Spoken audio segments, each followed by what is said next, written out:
টানা বৃষ্টি ও উজান থেকে নেমে আসা পাহাড়ি ঢলে শেরপুরে বন্যা পরিস্থিতির অবনতি হয়েছে। বেড়েছে জেলার বিভিন্ন নদ নদীর পানি, প্লাবিত হচ্ছে নতুন নতুন এলাকা।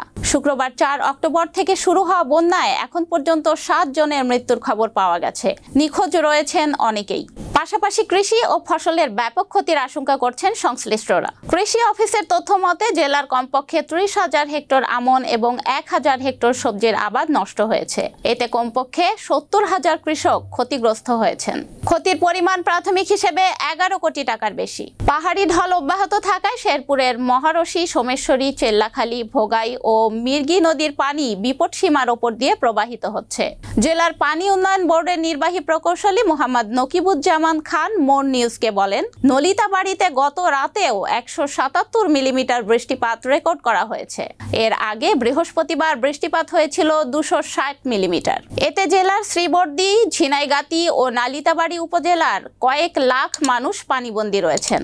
স্থানীয় প্রশাসন সহ স্বেচ্ছাসেবী সংগঠন, বিজিবি এবং সেনাবাহিনীর সদস্যরা পানিবন্দী মানুষদের উদ্ধারে কাজ করছে। জেলা প্রশাসক তরফদার মাহমুদুর রহমান মোর নিউজকে বলেন, জেলার বেশ কয়েকটি নদীর পানি বিপদসীমার ওপর দিয়ে প্রবাহিত হচ্ছে। জেলা প্রশাসন ও উপজেলার প্রশাসন সতর্ক অবস্থানে রয়েছে। দুর্গতদের উদ্ধারে ও শুকনো খাবার পৌঁছে দিতে আমরা কাজ করে যাচ্ছি। একই সঙ্গে নতুন নতুন এলাকা প্লাবিত হওয়ারও খবর পাচ্ছি।